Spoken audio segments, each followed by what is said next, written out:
जय हिंद मेरे प्यारे दोस्तों, हमारे इस चैनल नेक्स्ट टाइम आपका स्वागत है।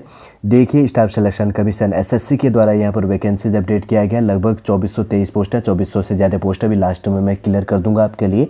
इसके अंतर्गत पर यहाँ पर वैकेंसीज यहाँ पर अपडेट किया गया है। जैसे कि यहाँ पर फेज 13 के लिए जो चीज़ें हैं, ठीक है, थोड़ा सा आपको ध्यान में रख लेना है। और इसके अंतर्गत पर 2025 के लिए अलग अलग डिपार्टमेंटों के अंतर्गत पे पूरा इंपॉर्टेंट पॉइंट है इस क्लास के अंतर्गत मैं आपके लिए डिस्कस करने वाला हूँ। बनी रहेगा इस वीडियो के अंतर्गत पे। यदि आप नए हैं, यदि आपके द्वारा हमारी इस चैनल नेक्स्ट टाइम को सब्सक्राइब नहीं किया तो सब्सक्राइब कीजिए तथा बेल आइकन को प्रेस कीजिए, ताकि जो भी कंटेंट, जो भी इन्फॉर्मेशन हमारे द्वारा आपके लिए प्रोवाइड किया जाता है तो उसका नोटिफिकेशन आपके पास समय पर अवेलेबल हो जाएगा। ठीक है, ये चीज़ भी आपको ध्यान में रख लेनी है। मैं शॉर्ट में पॉइंट आपके लिए यहाँ पर डिस्कस करने वाला हूँ। एसएससी के अंतर्गत पर 13 जो चीज़ें हैं इसके लिए वैकेंसी यहाँ पर एसएससी जो सिलेक्शन पोस्ट है 13 ऑनलाइन एग्जामिनेशन 2025 के लिए। ऑफिशियल वेबसाइट की बात करेंगे तो ssc.gov.in पे जाके आपको अप्लाई करनी है। सबसे पहले अगर इंपॉर्टेंट डेट की बात करेंगे तो सबमिशंस ऑफ ऑनलाइन एप्लीकेशन 2 जून 2025 से लेकर 23 जून 2025 तक, 2 जून से लेकर 23 जून 2025 तक आप फॉर्म फिल कर सकते हैं। और last date and time for receipt of online application 23 June 2025। Last date and time for make online fees payment 24 June 2025। 24 June 2025 तक आप फीस पेमेंट कर सकते हैं। और उसके बाद में डेट्स ऑफ जो window for application form correction including online payment से रिलेटेड, अगर आप इसके अंतर्गत पे जो करेक्शन संबंधी है तो 28 यहाँ पर अगर बात करेंगे तो जून से लेकर 30 जून तक आप करेक्शन कर सकते हैं। एक बार ना आप फॉर्म फिल करेंगे तो नॉर्मल यहाँ पर फॉर्म फीस 100 रुपये होता है, फिर करेक्शन चार्ज 200 रुपये, 500 रुपये एटसेट्रा इसके अंतर्गत पर बढ़ते रहता है। इसलिए आपको स्टेप टू स्टेप जो न्यू विगनर है फॉर्म फिल करते समय पर पूरी सावधानी पूर्वक फॉर्म फिल कर लेना है। ठीक है, जो भी इंस्ट्रक्शन एसएससी के द्वारा पूछा जाता है ध्यानपूर्वक देख लीजिएगा। आप यूट्यूब पर जाकर वीडियो देख लीजिएगा कि फॉर्म फिल कैसे करना है, तो आपको हर चीज़ आपको दिख जाएगा। फिर उसके बाद में डेट ऑफ जो कंप्यूटर बेस आपका एग्जामिनेशन है 24 जुलाई से लेकर 4 अगस्त 2025 के बीच में, 24 जुलाई से लेकर 4 अगस्त के बीच में आपका टेंटेटिव आपका एग्जाम हो जाएगा। इसके अंतर्गत की बात करेंगे तो जो यहाँ पर दिया गया टोल फ्री और हेल्पलाइन नंबर पहले ये जारी नहीं करता था, हाल ही में कुछ समय पहले से भी अवेलेबल आपके लिए करवा दिया गया। अगर आपका कोई प्रॉब्लम क्रिएट हो जाता है, वैसे तो नहीं होगा, अगर हो जाता है तो आप इस पर संपर्क कर सकते हैं। इंपॉर्टेंट डेट देख लिया, कब से कब आप फॉर्म फिल कर सकते हैं, करेक्शन कब कर सकते हैं। आपका 24 जुलाई से लेकर 4 अगस्त के बीच में आपका पेपर हो जाएगा। जब पेपर होगा तो आपके आयोग एसएससी की वेबसाइट पर आपके लिए प्रोवाइड कर दी जाएगी। ठीक है, ये चीज़ भी आपको ध्यान में रख लेना है। आगे बढ़ते हैं, क्या चीज़ें हैं और बहुत सारा पॉइंट इसके अंतर्गत पर दिया गया है। अगर इतना पढ़ने में बैठेंगे तो बहुत सारा प्रॉब्लम हो जाएगा। जैसे कि यहाँ पर एज से रिलेटेड है, 18 मिनिमम एज लिमिट 18 दिया गया, मैक्सिमम यहाँ पर 42 साल तक भी एज लिमिट है। कहाँ पर क्या चीज़ें वो भी देख लेंगे।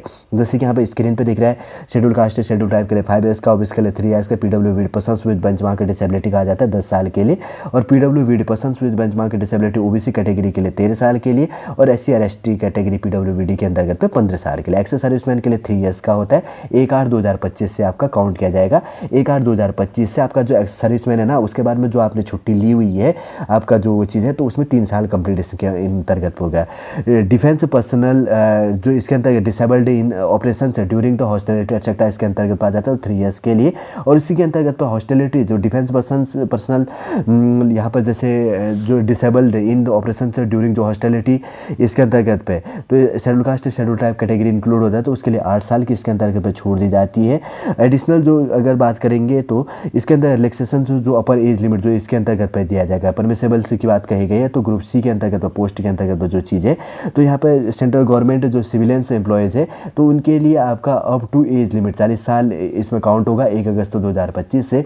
फिर उसके बाद में यहाँ पर 11 नंबर का जो पॉइंट है, इसी के अंतर्गत सेंट्रल गवर्नमेंट जो civilian employees schedule caste schedule tribe category 3 years का जो चीज़ होता है 1/8/2025 से काउंट होगा up to 45 years of age में। और उसके बाद 12 नंबर है, विडोज हो गया, divorced womens judicially separated and who are not remarried, तो उसका अप टू 35 एज लिमिट। और यही कैटेगरी विडोज हो गया, डाइवोर्स्ड वुमेन्स और womens judicially separated and who are not remarried category schedule caste schedule tribe category के अंतर्गत पे up to 40 years of age. आपका काउंट कब होगा? 1 अगस्त 2025 को। मिनिमम और मैक्सिमम जो चीज़ कहा गया है, इसलिए आपको कोई कंफ्यूजन नहीं होना चाहिए। ठीक है, ये चीज़ आपको ध्यान में रख लेना है। आगे बढ़ लेते हैं। उसके बाद में कौन सा स्टेप है, लगभग 100 पेज से ज़्यादा पीडीएफ दिया गया है। लगभग शायद 365 से ज़्यादा पोस्टों के लिए वैकेंसी दी गई है अलग अलग डिपार्टमेंटों के अंतर्गत पे। अभी हम आगे बात करेंगे, लेकिन बेसिक सा देख लेते हैं। फॉर्म फीस की बात करेंगे तो यहाँ पर दिया गया नॉर्मली देखो 100 रुपये फॉर्म फीस इसके अंतर्गत पे पे करना होता है। कितना, 100 रुपये आपको फॉर्म फीस पे करनी होती है। लेकिन जब आप करेक्शन करते हो तो उसके बाद में आपका फीस पेमेंट बढ़ने लग जाता है, फिर शायद 200 रुपये 500 रुपये कुछ ऐसा होता है। इसलिए मैं बार बार कह रहा हूँ कि फॉर्म फिल करते टाइम पर आपको सावधानीपूर्वक फीस पेमेंट करनी है। जो भी चीज़ें फॉर्म को फिल करना है सावधानीपूर्वक, नहीं तो आपका बहुत सारा प्रॉब्लम हो जाता है। फिर ईमेल जीमेल एटसेट्रा जो चीज़ होता है, फिर उस नंबर से दोबारा आप अकाउंट क्रिएट नहीं कर सकते हैं, मोबाइल नंबर से नहीं है, फिर दूसरा मोबाइल नंबर रखना पड़ेगा। तो इसलिए आपको सावधानीपूर्वक पहले ही रख लेनी है। न्यू बिगनरों के लिए कह रहा हूं, जो पहले से फॉर्म फिल करते आए हैं तो उनको कोई प्रॉब्लम नहीं है। और यहाँ पे एग्जाम सेंटर से रिलेटेड दिया गया है, आप देख लेना आपका जो भी स्टेट या यूटी संबंधित जो चीज़ें हैं यहाँ पर भी रह के आप प्रिपरेशन कर रहे हैं तो काफ़ी इंपॉर्टेंट इसके अंतर्गत हो जाता है। फिर इसके बाद अगर बात करेंगे, आपका जो पेपर है जनरल इंटेलिजेंस का 25 क्वेश्चन हो गया 50 मार्क्स का, जनरल अवेयरनेस 25 क्वेश्चन 50 मार्क्स का, क्वांटिटी एप्टीट्यूड हो गया, बेसिक जो अर्थमेटिक्स स्किल से related 25 question 50 marks, English knowledge हो लैंग्वेज हो गया, बेसिक नॉलेज आना चाहिए 25 क्वेश्चन 50 मार्क्स का। आपको 60 मिनट का टाइम दिया जाएगा, 100 क्वेश्चन आपको सॉल्व करनी है। और मतलब अगर बात करेंगे तो पर पार्ट के 25 क्वेश्चन होगा। और आपका जो यहाँ पे विजन संबंधित जो चीज़ होगा तो दिव्यांग कैटेगरी जो भी इसके अंतर्गत पे इंक्लूड हो जाता है तो उसको 20 मिनट एक्स्ट्रा टाइम दिया जाता है। अगर नेगेटिव मार्किंग की बात करेंगे तो 0.5 यहाँ पर नेगेटिव मार्किंग होता है पर क्वेश्चन गलत होने में, ठीक है। इसलिए एक्यूरेट करना है। और बाय लैंग्वेज दिया जाता है, हिंदी और इंग्लिश लैंग्वेज में दोनों में पेपर दिया जाता है जो कंफर्ट होता है। अब तो इसका CBT based computer based examination होता है तो पहले लैंग्वेज सेलेक्ट करनी होती है कि आपका हिंदी या इंग्लिश जो भी लैंग्वेज होगा, जो भी आपका कंफर्ट लैंग्वेज है उसको आपको सेलेक्ट करके फिर उसके बाद में आप अप्लाई कर सकते हैं। यहाँ पर थोड़ा सा सिलेबस दिया गया है। CV कंप्यूटर बेस्ड एग्जामिनेशन होता है, जैसे मैंने पहले समझा दिया। मैट्रिकुलेशन लेवल के अंतर्गत पर जनरल इंटेलिजेंस के अंतर्गत पर जनरल अवेयरनेस और क्वांटिटी एप्टीट्यूड और इंग्लिश लैंग्वेज के लिए, क्योंकि इसके अंतर्गत पे क्या है ना, मैट्रिकुलेशन है 10th लेवल का है, ग्रेजुएशन 10th + 2 लेवल का है, 12वीं पास 10th पास 12वीं पास और उसके बाद में ग्रेजुएशन लेवल का है। तो उसका थोड़ा सा यहाँ पर सिलेबस भी इनके द्वारा दिया गया। एक बार ये देख लेना, आप स्क्रीनशॉट ले लेना। मैं इसको पढ़ूंगा ना बहुत सारा टाइम बर्बाद हो जाएगा। जनरल इंटेलिजेंस, जनरल अवेयरनेस और क्वांटिटी एप्टीट्यूड और इंग्लिश लैंग्वेज के अंतर्गत पे क्या चीज़ें हैं। उसके बाद में 10th + 2 हायर सेकेंडरी लेवल मतलब 12th पास के लिए जनरल इंटेलिजेंस, जनरल अवेयरनेस, उसके बाद में क्वांटिटेटिव एप्टीट्यूड, उसके बाद में इंग्लिश लैंग्वेज का क्या सिलेबस दिया गया है। फिर उसके बाद में ग्रेजुएशन लेवल के अंतर्गत तो फिर और ऊपर बढ़ जाता है जनरल इंटेलिजेंस, जनरल अवेयरनेस और क्वांटिटेटिव एप्टीट्यूड और उसके बाद में इंग्लिश लैंग्वेज। लेकिन 4 टॉपिक हैं, उसके अंतर्गत तो पॉइंट और एक्स्ट्रा बढ़ जाता है, ठीक। ये चीज़ ध्यान रख लेना है। अभी कन्फ्यूजन नहीं होना कि इसमें ये चीज़ दिया उसमें कुछ पॉइंट और एक्स्ट्रा बढ़ जाएंगे, कुछ ज़्यादा बढ़ जाएगा। सलाह मैथमेटिक्स है तो कुछ टॉपिक उसमें दिए तो कुछ एक्स्ट्रा उसमें बढ़ जाएगा, उससे रिलेटेड उसमें क्वेश्चन पूछने को दिया जाएगा। इसमें अगर बात करेंगे तो माल प्रैक्टिस से रिलेटेड दिया गया है। इसमें पढ़े ना थोड़ा सा, अगर आपके पास में समय अवेलेबल है तो कितने साल का क्या चीज़ें कही गई हैं। और यहाँ पर जैसे कि एजुकेशन क्वालिफिकेशन से रिलेटेड तो बाद में बात करी गई है, मैं बाद में बात करने वाला हूँ आगे जो चीज़ दिया होगा। और यहाँ पर दिव्यांग कैटेगरी या जो चीज़ें हैं अप्लाई कैसे करनी है वो चीज़ें पॉइंट यहाँ पर इनके द्वारा नीचे यहाँ पर डिस्कस किया रहता है कि क्या चीज़ें। ये देखो जैसे आपको अप्लाई करनी है तो पूरा SSC जब भी कोई नोटिफिकेशन अपडेट करता है तो उसमें पूरा दिया रहता है कि कैसे आपको अप्लाई कर लेनी है, कैसे आपको सबसे पहले 1 टाइम रजिस्ट्रेशन कैसे करना है, कैसे उसके बाद में फिल करनी है। जिसने OTR 1 टाइम रजिस्ट्रेशन किया हुआ है तो उसको कोई प्रॉब्लम नहीं है। जो वैकेंसीज है जिसके अंतर्गत पर आप एलिजिबल होते हैं तो उसको फिल करना बस हो गया, ठीक है। बस रजिस्ट्रेशन ID आपको संभाल के रख लेनी है, कोई प्रॉब्लम नहीं आएगा। फिर उसके बाद में देखिए अब तो लाइव फोटो कैप्चर होता है, फिर सिग्नेचर अपलोड करनी होती, कोई प्रॉब्लम नहीं है। फीस पेमेंट जिनका पहले रजिस्ट्रेशन हो चुका है, जिनका नहीं हुआ है, जो न्यू बिगनर है तो उनको स्टेप 2 के अंतर्गत फॉलो करना होता है। शायद इसमें एक्यूरेट सिग्नेचर की बात करेंगे तो 20 KB एवरेज। ये देखो यहाँ पर ये चीज़ें होती है। अपलोड फोटोग्राफी एंड सिग्नेचर संबंधी यहाँ पर इंस्ट्रक्शन दिया रहता है। तो आपको जब आप स्टेप 2 स्टेप फॉलो करेंगे ना आपको ऑटोमेटिक दिख जाएगा। जैसे कि यहाँ पर मैं एक बार जूम कर देता हूँ तो कैंडिडेट इन्फॉर्मेशन फिल होता है, पर्सनल डिटेल फिल होती है, हाईलाइट कर देता हूँ मैं यहाँ पर। और उसके बाद में एडिशनल इन्फॉर्मेशन ऐड हो जाता है। फिर उसके बाद में अपलोड डॉक्यूमेंट्स, उसके बाद में प्रीव्यू फॉर्म, उसके बाद में सबमिट फॉर्म करना होता है। 4-5 स्टेपों के अंतर्गत पर ही आपका क्लियर हो जाता है। लेकिन जिसने पहले OTR 1 टाइम रजिस्ट्रेशन किया हुआ तो कुछ स्टेपें उसमें फॉलो हो जाती है। आपने एजुकेशन क्वालिफिकेशन या वो चीज़ें डाली हुई तो कोई नहीं, कुछ करेक्शन करना है तो आप उसमें कर सकते हैं और फिर ज़्यादा आपको कोई प्रॉब्लम नहीं होगा। एक चीज़ ध्यान रखो, ये चीज़ देखा फोटो तो आप लाइव क्लिक करेंगे तो आपका कोई दिक्कत नहीं आता है, पहले तो ऐसा नहीं होता था। लेकिन एक सिग्नेचर को आप ध्यान में रखना कि 10 KB से लेकर 20 KB के बीच में आपका सिग्नेचर होना चाहिए। अगर आप फ़ोन या टैब से अपलोड कर रहे हैं तो आप पहले ही फ़ोटो इसको क्रॉप क्रॉप कर लो, बहुत सारे ऐप आती हैं, या डायरेक्ट आप गूगल पे जाके भी जो फोटो रिसाइजिंग करके बहुत सारे आ जाते हैं, तो उसमें जाके 10 KB से लेकर 20 KB के अंतर्गत पे सिग्नेचर आपको एक्यूरेट क्लियर आपको क्रॉप कर लेना है। फिर उसके बाद में जैसे यहाँ पर सेव एंड नेक्स्ट करके आपको अप्लाई कर लेनी होती है, ठीक है ना। प्रीव्यू करके सारा का प्रीव्यू होता है, उस पर इन्फॉर्मेशन दिया जाता है, फिर उसमें सारा आपका कोई इशू नहीं आएगा। आगे देख लेते हैं कि अब उसके बाद में इसमें थोड़ा सा जो बहुत सारा कॉन्स्टिट्यूशन या गवर्नमेंट जो इंस्ट्रक्शन रिलेटेड है, तो उससे रिलेटेड यहाँ पर जो गाइडलाइन है, तो उससे रिलेटेड जो ऑर्डर पास किए गए थे कि कौन सा ऑर्डर क्या पास किया गया था, थोड़ा सा आपके नॉलेजेबल पॉइंट के लिए इंपॉर्टेंट है ये पॉइंट है। तो जैसे CGL या UPSC लेवल या इंटरव्यू लेवल कहीं पर होता है, तो उसके लिए जानने के लिए थोड़ा सा इंपॉर्टेंट है, नहीं तो आप ज़्यादा इसको समय बर्बाद नहीं करना आपको स्टडी करके, ये बेसिक से डिटेल से है। और एक चीज़ आपको ध्यान में रखना है, फ़ोटो आपका जो जब आप लाइव कैप्चर करेंगे तो आपका फ़ोटो ऐसा होना चाहिए, नीचे जो दिए गए ऐसे फ़ोटो नहीं होनी चाहिए। लाइव कैप्चर सामने आपके दोनों आंखें कैमरे के सामने दिखनी चाहिए, ये चीज़ आपको ध्यान में। अगर आप चश्मा यूज़ करते हैं तो आपका नॉर्मल चश्मा होना चाहिए, ठीक है ना, ब्लैक चश्मा नहीं होना चाहिए। अब देखिए यहाँ पर वैकेंसीज़ देखिए बहुत सारा है, मैं अगर पढ़ूँगा तो बहुत सारा शायद लंबी वीडियो यहाँ पर बन जाएगी। मैं यहाँ पर स्क्रॉल कर दे रहा हूँ, आपको देख लेना। लगभग 365 शायद इससे ज़्यादा पोस्ट दी गई, जिसमें मैट्रिकुलेशन 18 से लेकर 25 साल। देखो किसके अंतर्गत पे क्या है, क्या मेरे लिए इसमें यहाँ पर वैकेंसीज है या नहीं। जैसे सबसे पहले मैं एक पढ़ देता हूँ। सबसे पहले यहाँ पर पोस्ट जो यहाँ पर कोड संबंधी दिया गया, तो अगर बात करेंगे तो कैंटीन अटेंडेंट के लिए यहाँ पर दिया गया, तो एज लिमिट यहाँ पर दिया गया, मिनिमम एज लिमिट 18 और मैक्सिमम 25। और यहाँ पर एजुकेशन क्वालिफिकेशन मैट्रिकुलेशन 10th पास मांगा गया।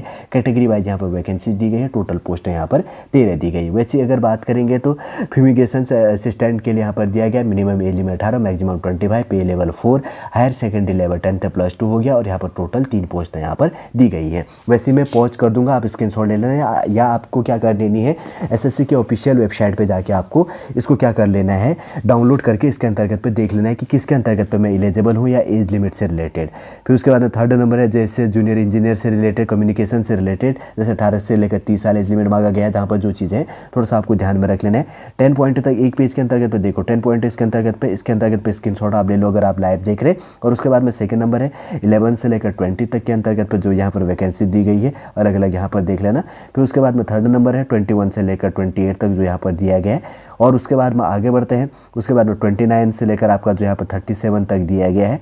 फिर उसके बाद में 38 से लेकर 46 तक, फिर उसके बाद में 47 से लेकर 55 तक, फिर उसके बाद में 56 से लेकर 70 तक, फिर उसके बाद में 71 से लेकर 82, और उसके बाद में 83 से लेकर आपका 94 तक, फिर उसके बाद में 95 से लेकर 104 तक, फिर उसके बाद में 105 से लेकर यहाँ पर 116 तक, उसके बाद में 117 से लेकर 127, फिर उसके बाद में 128 से लेकर 138, और उसके बाद में 139 से लेकर 149, फिर उसके बाद में 150 से लेकर 163, फिर उसके बाद में 163 से लेकर 174, और उसके बाद में 175 से लेकर 185, फिर उसके बाद में 186 से लेकर 199, और उसके बाद में 200 से लेकर यहाँ पर जैसे 211, उसके बाद में 212 से लेकर 224, फिर उसके बाद में यहाँ पर आगे है 225 से लेकर 235, फिर उसके बाद में 236 से लेकर 247,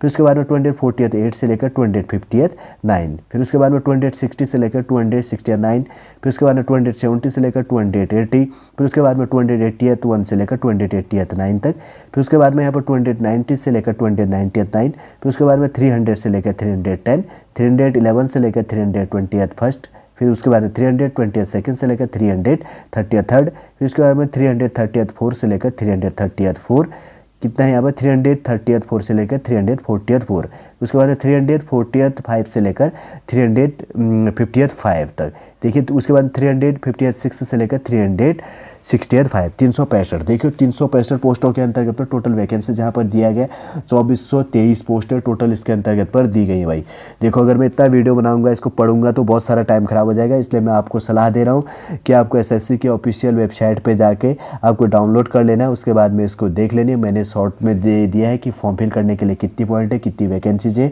मैं किसके अंतर्गत पे एलिजिबल हूँ, मेरा एज लिमिट क्या है, हर चीज़ को ध्यान में रख लेना है। मैंने कुछ बेसिक से पॉइंट आपको समझा दिए हैं। देखिए यहाँ पर अगर बात करेंगे तो स्टाफ सिलेक्शन कमीशन के द्वारा 2 जून 2025 को जो नोटिफिकेशन अपडेट किया गया 2423 पोस्टों के लिए, लगभग 365 पोस्टों के लिए यहाँ पर अलग अलग डिपार्टमेंटों के अंतर्गत पर वैकेंसीज अपडेट की गई है। अगर मैं इसका वीडियो प्रोवाइड करूँगा ना 2 घंटे से ज़्यादा समय खराब हो जाएगा इसके अंतर्गत पे, इसलिए आपको शॉर्ट रूप से देख लेना है, मैंने पूरा समझा दिया है।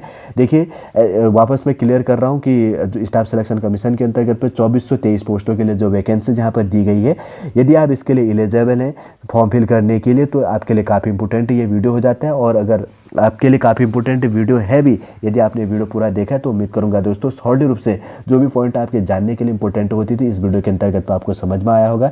यदि आज का वीडियो आपको क्लास अच्छा लगे तो लाइक कीजिए, कमेंट कीजिए और हमारे इस चैनल नेक्स्ट टाइम को सब्सक्राइब तथा इस क्लास को शेयर कीजिएगा। वापस हम नेक्स्ट क्लास के अंतर्गत आपसे मिलेंगे। जय हिंद, जय भारत।